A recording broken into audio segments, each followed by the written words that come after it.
ভাবুন তো, একজন মহিলা ২৮ বছর জেলে কাটালো এমন এক খুনের জন্য যেটা সে আদৌ করেনি।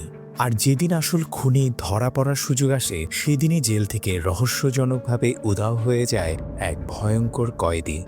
এই নিখোঁজের পেছনে লুকিয়ে আছে এমন এক সত্য যা পুরো গল্পের মানে বদলে দেবে। আজকের এই গল্পে আছে জেল, ক্ষমতা, প্রতিশোধ আর এক ভয়ঙ্কর টুইস্ট যেটা আপনার মাথা ঘুরিয়ে দেবে। তাই শেষ পর্যন্ত ভিডিওটি দেখুন। বলছিলাম, সম্প্রতি মুক্তিপ্রাপ্ত হিন্দি থ্রিলার মুভির কাহিনী, যার নাম হলো ভেদ 2। এই প্রথম পার্টের সাথে এই গল্পের কোনো মিল নেই, তাই প্রথম পার্ট দেখার কোনো প্রয়োজন নেই। আপনাদের কাছে একটি রিকোয়েস্ট, প্লিজ ভিডিওটি লাইক করুন, শেয়ার করুন এবং আমাদের চ্যানেলটি সাবস্ক্রাইব করে আমাদের সাথেই থাকুন। আপনার একটি লাইক আমার কষ্টকে সার্থক করতে পারে। তো চলুন ডুবতেই আজকের রহস্যের গভীরে। মুভির শুরুতে আমরা দেখতে পাই মঞ্জু সিংকে, যাকে ২৮ বছরের জেল দেওয়া হয়েছিল, কারণ সে শুধু কিছু টাকা চুরির জন্য এক বিবাহিত দম্পতিকে খুন করেছিল। এরপর গল্প ২৮ বছর পরে জেলের মধ্যে শিফট হয়। মঞ্জু এখন অনেকটাই বয়স্ক আর খুব শিগগিরই তার শাস্তি শেষ হতে চলেছে।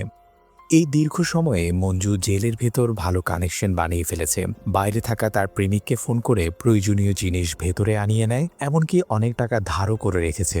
তবে জিনিস ছাড়া অন্য কোনো কথা সে বলে না। যদিও শম্ভু মঞ্জুকে একতরফা ভালোবাসে। মঞ্জুর এক ফোন কলেই শম্ভু আজ রাতে জেলের ভেতরে মালপত্র এনে দেবে। আজই জয়েন করেছে নতুন জেলার প্রকাশ। প্রকাশ জাতপাতের উঁচু নিচু ভেদাভেদ খুব মানে। সে নতুন কোয়ার্টার বানানোতেও না করে দেয়, কারণ তার মতে এখানে নানা জাতের লোক আসবে আর তার বাড়ি নোংরা হবে। তাই সে এখান থেকে ট্রান্সফার হওয়ার পরই কোয়ার্টারের কাজ শুরু করতে বলে। যদিও নিজের ডিউটির ক্ষেত্রে সে খুবই স্ট্রিক্ট। এরপর আমরা দেখি রাতে মঞ্জু গার্ডকে ঘুষ দিয়ে গেট খুলিয়ে নেয়, কারণ আজ তার প্রেমিক আসবে। শম্ভু আজ ট্রিট হিসেবে মদের বোতল এনেছে, কারণ আজ তার জন্মদিন। কিন্তু এসবে মঞ্জুর তেমন কোনো আগ্রহ নেই। এরপর শম্ভু নিজের পরিবারের কথা বলে। তার স্ত্রী খুব ভালো ছিল, কিন্তু এখন মারা গেছে। ছেলেকে পড়াশোনা করিয়ে বিদেশ পাঠাতে গিয়ে সে অনেক লোন নিয়েছিল। ছেলে সফল হলেও এখন বিয়ে করে সেখানেই সেটেল হয়ে গেছে। বাবাকে আর ফোনও করে না। তাই শম্ভু এখন ধার শোধ করতে জেলে অবৈধভাবে চিরুনি, বোতল ইত্যাদি জিনিস আনত এবং জেলের ভেতরে সবজি চাষ করে বাইরে বিক্রি করত। কিন্তু মঞ্জুর কাছে আর পরিবারের কোনো স্মৃতিই নেই। সে জানেই না জেল থেকে বেরিয়ে সে কোথায় যাবে। তার কাছে এখন এই জেলই ঘর, আর এখানকার লোকজনই তার পরিবার। এরপর আমরা দেখি শম্ভু সবজি নিয়ে বেরোতে গেলে গার্ডরা চেকিংয়ে তাকে আটকায়। এক গার্ড তার ইনকামে হিংসা করে রাগে সবজি কেটে নষ্ট করে দেয়, ফলে বাজারে বিক্রি করাও কঠিন হয়ে যায়। তবুও শম্ভু নিজের কাজে লেগে থাকে। পরদিন নাদিম নামের এক কনস্টেবল নতুন জেলারের জন্য এক গুন্ডার পক্ষ থেকে ওয়েলকাম হিসেবে মদের বোতল আর ফুল নিয়ে আসে। জেলে এমএলএর ভাই কেশব বন্দি, তার পক্ষ থেকে এগুলো পাঠানো হয়েছিল। কিন্তু প্রকাশ বোতল ভেঙে দেয় এবং নাদিমকে এমন গুন্ডাদের গুরুত্ব না দিতে বলে। প্রকাশ চিন্তাধারায় খারাপ হলেও ডিউটি খুব সততার সঙ্গেই করে। এদিকে জেলে কিছু নতুন কয়েদি আসে, তাদের মধ্যে ন্যানাও একজন। ন্যানা ভীষণ ভয় পেয়ে থাকে। দেখে মনে হয় সে কোনো অপরাধী করেনি। মঞ্জু প্রথম দেখাতেই সেটাই বুঝে যায়। পরে জানা যায় ব্যাংকের ম্যানেজার টাকা আত্মসাৎ করে দোষ ন্যানার উপর চাপিয়ে তাকে জেলে পাঠিয়েছে। সম্ভবত সে শিগগিরই ছাড়া পাবে। রাতে মঞ্জু তার এক গার্ড বন্ধুর সঙ্গে মদ খাচ্ছিল। মঞ্জুর বিরুদ্ধে দুটো খুনের অভিযোগ থাকলেও সবাই মনে করে সে আসলে খুনি নয়। কিন্তু এখন এসবের আর কী বা যায় আসে, তার শাস্তি তো প্রায় শেষ। পরদিন কিছু কয়েদির কোর্ট হিয়ারিং ছিল, সেখানে কেশবকেও দেখানো হয়। গাড়িতে ওঠার আগে সে গাড়ির টায়ারের সামনে দুটো কুকুর ছানা রেখে দেয়, আর কোনো গাড়ি তাকে আটকায় না। কেশব খুব বড় ক্রিমিনাল, কাউকে মারার আগে সে একবারও ভাবে না। বাসে তার নজর পড়ে ন্যানার উপর, আর সে খুব নোংরা দৃষ্টিতে তাকে দেখতে থাকে। কোর্টে গিয়ে কেশব মহিলা ওয়ার্ডেন রজনীর কাছ থেকে ন্যানার ব্যাপারে জেনে নেয় এবং তার মেয়েকে মেরে ফেলার হুমকি দিয়ে সব তথ্য বের করে নেয়। আদালতে সেদিন ন্যানার জামিন পাওয়ার কথা ছিল, কিন্তু কেশব তার লয়ারকে ভয় দেখিয়ে সেটা আটকায়, কারণ সে ন্যানার সঙ্গে ভয়ঙ্কর কিছু করার পরিকল্পনা করছে। পরে জেলে প্রকাশ চেকিংয়ে এসে কয়েদিদের অভিযোগ শোনে এবং সবাইকে সাহায্য করতে চায়। এখানে মঞ্জু প্রকাশ সিংয়ের নাম শুনে চমকে ওঠে। তার যেন কিছু মনে পড়ে যায়, কিন্তু সে ঠিক মনে করতে পারে না।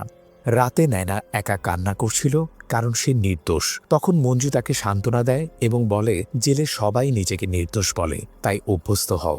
এইভাবে জেলে ন্যানার পাশে মঞ্জু এসে দাঁড়ায়।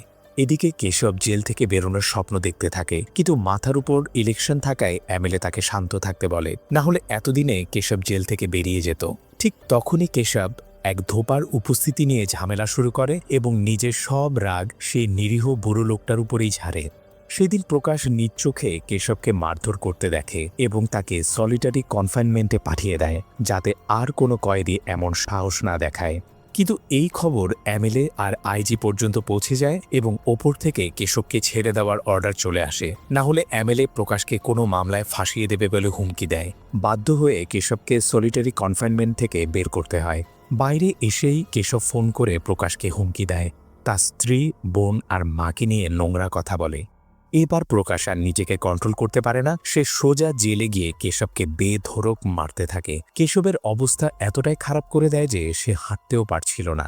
তারপর তাকে সেভাবেই ফেলে রেখে চলে যায়। সেদিন রাতে ডিউটিতে ছিল কেশবের চামচা গার্ড নাদিম।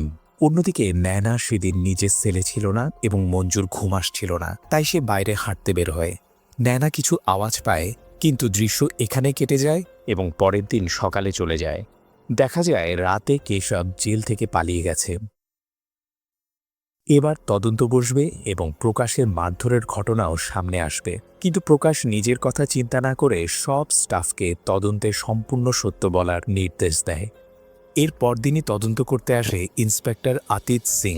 প্রকাশ তার কাজে একদমই বাধা দেয় না, বরং অতীতকে শম্ভুকে সঙ্গে নিয়ে কেশবের সেল চেক করতে পাঠায়। আমরা দেখতে পাই সেখানে শম্ভুর আচরণ কিছুটা অদ্ভুত হয়ে যায়। অতীত যাই জিজ্ঞাসা করুক, শম্ভু সবকিছুতেই অজানা সেজে থাকে, যেন জেলের ব্যাপারে সে কিছুই জানে না। এরপর অতীত কেশবের সেল তল্লাশি করে, কিন্তু ভাঙাচোরা জিনিস ছাড়া আর কিছুই পায় না। কেশব যেদিন পালিয়েছিল সেদিন রাতে ডিউটিতে ছিল নাদিম, তাই অতীত নাদিমকে ডেকে সেই রাতের সব কিছু জানতে চায়। নাদিম নিজের দোষগুলো লুকিয়ে রাখে, যে সে কেশবের সেল সবসময় খোলা রাখত এবং তার জন্যই কাজ করত। কিন্তু প্রকাশের সব কথা বলে দেয় যে সেদিন রাতে প্রকাশ ভীষণ রেগে এসে কেশবকে মারধর করেছিল। এরপর প্রকাশ চলে গেলে নাদিম সবাইকে আবার সেলে বন্ধ করে দেয়। অতীত এরপর একে একে সব গার্ড আর কয়েদিকে সেই রাতের ব্যাপারে জিজ্ঞাসা করে, কিন্তু সবাই একই গল্প বলে, কারো কাছ থেকে ভিন্ন কিছু জানাই যায় না। এরপর অতীত জানতে পারে যে কেশব ন্যানার পেছনে পাগল হয়ে গিয়েছিল এবং তার সঙ্গে শারীরিক সম্পর্কও করতে চেয়েছিল। তাই সে ন্যানাকেও ডেকে প্রশ্ন করে। ন্যানা জানায় সে কেশবকে চেনেই না, কখনো তার সঙ্গে দেখাও হয়নি, শুধু কোর্টে তাকে দেখেছিল। তখন অতীতের সন্দেহ হয়, কাউকে দিয়ে ন্যানা সহ সবাইকে একই গল্প মুখস্থ করানো হয়েছে। এরপর রাতে অতীত দেখে গার্ডরা একসঙ্গে বসে গল্প করছে, তখন সেও ক্যাজুয়ালি তাদের সঙ্গে বসে পড়ে, যদি নতুন কিছু জানা যায় এই আশায়। কথায় কথায় সে জানতে পারে সেদিন রাতে প্রকাশের পাশাপাশি শম্ভু জেলে এসেছিল, কারণ সে ভেতরে লাগানো সবজি নিতে এসেছিল। বেরোনোর সময় গার্ডরা যখন সবজি চেক করছিল, তখন শম্ভু খুব রেগে গিয়ে নিজেই তার সবজি কেটে দেখাতে শুরু করেছিল। এরপরে আমাদেরকে একটি মুভির ফ্ল্যাশব্যাক দেখানো হয় এবং সেখানেই চলে আসে একটি টুইস্ট। সেদিন রাতে শম্ভু সবজির সঙ্গে কেশবের মৃতদেহ বাইরে নিয়ে এসেছিল, অর্থাৎ কেশব জেল থেকে পালায়নি, তাকে খুন করা হয়েছে। তাই কেউ যেন সন্দেহ না করে, তাই সে নিজে রেগে গিয়ে সবজি কেটে দেখাচ্ছিল। বর্তমান সময়ে আমরা দেখতে পাই অতীত শম্ভুর দোকান আর বাড়ি পর্যন্ত গিয়ে জেরা করে। সে জানতে পারে শম্ভু অনেক লোন নিয়েছিল, তাই সে লোন পরিশোধ করতে সে সবজি বিক্রি করে। কিন্তু এই কথা শম্ভু আগে কেন বলেনি, কেন লুকাচ্ছিল? এতে অতীতের সন্দেহ আরও বাড়ে। শম্ভুর বাড়িতে গিয়ে অতীত একটা বড় ফ্রিজ দেখতে পায়। শম্ভু বলে এক কয়েদি জেল থেকে ছাড়া পেয়ে তাকে এটা উপহার দিয়েছিল। সে এতে সবজি ফ্রেশ রাখে এবং গরমকালে এসির মতো ব্যবহার করে। কিন্তু আসলে কেশবের মৃতদেহই তখন ওই ফ্রিজের ভেতরেই ছিল। যদিও অতীত তখন কোনো ক্লু পায়নি, শুধু সন্দেহ করছিল যে শম্ভু হয়তো তার সবজি বোঝাই করা রিকশায় কেশবকে বাইরে এনেছে। সেদিন ছিল অতীতের তদন্তের শেষ দিন, পরদিন তার ফিরে যাওয়ার কথা। কিন্তু সে এখনও জানতে পারেনি কেশব কিভাবে পালালো আর পালানোর দরকারই বা কেন হয়েছিল, কারণ জেলে তো সেই ভিআইপি ট্রিটমেন্টই পাচ্ছিল। পরদিন যাওয়ার আগে অতীত প্রকাশের সঙ্গে দেখা করে জিজ্ঞাসা করে কেন সে কেশবকে মারধর করেছিল, যেখানে একজন জেলারের কাজ হলো মারধর ছাড়াই কয়েদিদের সংশোধন করা। এই প্রশ্নে প্রকাশ রেগে যায় এবং বলে এই জেল তার, সে যে কোনো বদমেজাজি কয়েদির সঙ্গে যেমন খুশি ব্যবহার করতে পারে। তখন অতীত হুমকি দেয় এই কথাগুলো কিন্তু সে রিপোর্টে লিখবে। কিন্তু প্রকাশ তাতেও ভয় পায় না এবং বলে কেশব যদি বাইরে কোথাও তার সামনে পড়ে সে তাকে মেরেই ফেলবে। শেষ পর্যন্ত অতীতের রিপোর্টে এই স্টেটমেন্ট আর এমএলএর চাপের কারণে প্রকাশকে সাসপেন্ড করা হয় এবং কেসটি ক্লোজ করে দেওয়া হয়। এরপর আমরা দেখি রাতে শম্ভু কেশবের মৃতদেহ মাটিতে পুঁতে ফেলে। এভাবে 11 মাস কেটে যায়। ততদিনে মঞ্জু জেল থেকে বেরিয়ে আসে। একদিন খবর আসে কনস্ট্রাকশনের কাজ করতে গিয়ে কোথাও একটি মানুষের কঙ্কাল পাওয়া গেছে। আইজি ভয়ে অতীতকে ফোন করে, কারণ যদি সে মৃতদেহ কেশবেরই হয়ে থাকে তাহলে এমএলএ, আইজি আর অতীত দুজনেরই চাকরি খেয়ে নেবে। আপাতত আইজি অতীতকে আবার সেখানে তদন্তে পাঠায়, এটা জানতে যে মৃতদেহটা কার এবং কে তাকে খুন করেছে। সেখানে তদন্ত করে অতীত মৃতদেহর কাছে একটি আংটি খুঁজে পায়, যেটা দেখে বোঝা যাবে লাশটা কার। পরে ফরেনসিক টেস্টে কনফার্ম হয় যে মৃতদেহটি কেশবেরই। এবার আইজি অতীতকে মাত্র 3 দিনের সময় দেয়। এই 3 দিনের মধ্যে কেশবের খুনি কে সেটা খুঁজে বের করতে হবে, না হলে অতীতের চাকরি চলে যাবে। আগে এই কেসে এতদিন ইনভেস্টিগেশন করেও অতীত কিছুই বের করতে পারেনি, আর এবার মাত্র 3 দিনে কিভাবে সবকিছু সলভ করবে। তবু অতীত আবার জেলে গিয়ে জেরা শুরু করে। এবার সে একেবারে কঠোর মোডে প্রথমে নাদিমকে ডেকে নেয়। নাদিমে ছিল কেশবের পোষা কুকুর, তাই সে নিশ্চয়ই এমন কিছু জানে যা এতদিন লুকিয়ে রেখেছে। এবার অতীত বেল দিয়ে মারতে মারতে নাদিমকে সত্য বলতে বাধ্য করে। তখন নাদিম স্বীকার করে যে সেদিন রাতে প্রকাশের মার খাওয়ার পর সে রাজনী ম্যাডামকে ফোন করেছিল। রাজনী ছিলেন মহিলা ওয়ার্ডেন, যিনি মহিলা কয়েদিদের দেখাশোনা করতেন। কল পাওয়ার পর কেশব পেছনের গেট দিয়ে মহিলা ওয়ার্ডে চলে যায়। কিছুক্ষণ পরও যখন কেশব ফিরে আসেনি এবং নাদিমের ডিউটির সময়ও শেষ হওয়ার কাছাকাছি টাইম চলে এসেছিল, তখন সে কেশবের খালি সেল লক করে সেখান থেকে চলে যায়। এর বেশি কিছু সে আর জানে না। এরপর অতীত রাজনীর কাছে গিয়ে তার কাছ থেকেও সত্য বের করে। রাজনী জানায় তার স্বামীর অপারেশনের জন্য কেশব তাকে টাকা দিয়েছিল, আর তার বদলে সে কেশবের সঙ্গে রাত কাটাতো। কিন্তু সেই দিন রাতে কেশব তাকে নয়, ন্যানাকে ডেকে পাঠায়। রাজনী রাজি না হওয়ায় কেশব তার মেয়েকে মেরে ফেলার হুমকি দেয়। মেয়েকে বাঁচাতে বাধ্য হয়ে রাজনী ন্যানাকে রাজি করিয়ে ডিসপেন্সারিতে নিয়ে যায়। ন্যানা যেতে চাইছিল না, কিন্তু পুলিশ আর কেশবের ভয়ে যেতে বাধ্য হয়। এরপর রাজনী দুজনকে সেখানে রেখে নিজ ক্যাবিনে ফিরে আসে এবং কয়েক ঘন্টা পর ন্যানাকে নিতে যায়। ন্যানার কোনো আঘাত লাগেনি, সে একদম ঠিকই ছিল। ন্যানা জানায় কেশব সেই পেছনের রাস্তা দিয়ে চলে গেছে, তাই রাজনীর আর কোনো সন্দেহ হয়নি। বন্ধুরা, ন্যানার অভিযোগ ছাড়া রাজনীর এই জঘন্য কাজের জন্য তাকে শাস্তি দেওয়া সম্ভব ছিল না, আর ন্যানাও আগে কিছু বলেনি। এই কারণে অতীতের এবার সন্দেহ যায় ন্যানার উপর। অতীত ন্যানাকে ফলো করে একটি দোকানে পৌঁছায়। ন্যানা তখন বাইরে থাকে এবং একটি জুয়েলারির দোকানে কাজ করছিল। অতীত তাকে একা ডেকে সেই রাতের সবকিছু জিজ্ঞাসা করে। ন্যানা নিজের সব দোষ নিজের ঘাড়ে নিয়ে বলে যে সেই কেশবকে মেরেছে এবং রেগে সেখান থেকে চলে যেতে চায়। অতীত চাইলে তাকে কঠিন শাস্তি দিতে পারত, কিন্তু সে জানত ন্যানা একা কেশবকে মারতে পারে না। নিশ্চয়ই কেউ তাকে সাহায্য করেছে, আর ন্যানা কাউকে বাঁচানোর চেষ্টা করছে। তাই অতীত প্রতিশ্রুতি দেয় সে সেই লোকটাকে বাঁচাতে ন্যানাকে সাহায্য করবে। যদিও তার হাতে সময় খুব কম, কারণ পরে অন্য কোনো ইন্সপেক্টর এলে হয়তো সে ন্যানার পাশে দাঁড়াবে না। শেষ পর্যন্ত আসল খুনির নাম তো বেরোবেই। ন্যানার সঙ্গে যা হয়েছিল তার জন্য অতীতের সহানুভূতি ছিল, তাই ন্যানা শেষমেশ সত্য বলে দেয়। সে জানায় সেই দিন রাতে কেশব তার উপর জোর জবরদস্তি করছিল। তখন চিৎকার শুনে মঞ্জু সেখানে চলে আসে। মঞ্জু পেছন থেকে কেশবকে অনেক মারলেও কেশব তখনও দুজনের উপর ভারী ছিল এবং মঞ্জুকে মেরে ফেলতে যাচ্ছিল। তখন আত্মরক্ষায় মঞ্জু কেশবকে মেরে ফেলে। এরপর ন্যানা রজনীকে মিথ্যা বলে যে কেশব চলে গেছে, যাতে রজনী ভিতরে গিয়ে কিছু চেক না করে। এই সময় অতীত নিজের দেওয়া প্রতিশ্রুতি ভুলে যায় এবং মঞ্জুকে বাঁচানোর কথা না বলে সেখান থেকে বেরিয়ে মঞ্জুর খোঁজ শুরু করে। ন্যানা জানিয়েছিল মঞ্জু এখন পাহাড়ে কোথাও ম্যাগি স্টল চালাচ্ছে। এরপর অতীত মঞ্জুর জেলখানার বন্ধুদের কাছ থেকেও মিষ্টি কথায় সব তথ্য বের করে নেয়। সে মঞ্জু আর শম্ভুর সম্পর্কের কথাও জানতে পারে, কারণ শম্ভু মঞ্জুকে পছন্দ করত। এরপর অতীত শম্ভুর বাড়ি খুঁজতে খুঁজতে সেই ম্যাগি স্টলে পৌঁছায় যেটা মঞ্জু চালাত। রাতে অতীত তাদের দুজনের কাছেই পুরো সত্য জানতে চায়। মঞ্জু জানায় সেদিন সে নিজের প্রাণ বাঁচাতে আত্মরক্ষায় কেশবকে মেরেছিল, কিন্তু এরপর খুব ভয় পেয়ে শম্ভুকে সব বলে দেয় এবং তার সাহায্য চায়। তখন শম্ভু সবজি নিতে জেলের ভেতরে আসে এবং মঞ্জুকে পিছনের দরজা খুলতে বলে। মঞ্জুর গার্ডদের সঙ্গে ভালো সম্পর্ক থাকায় সে সহজে রজনীর ক্যাবিন থেকে চাবি নিয়ে গেট খুলে দেয়। শম্ভু বলে মঞ্জু খুন করেনি, সে আত্মরক্ষা করেছে, তার শাস্তি হওয়া উচিত নয়। কিন্তু আইন খুন আর আত্মরক্ষার পার্থক্য বোঝে না।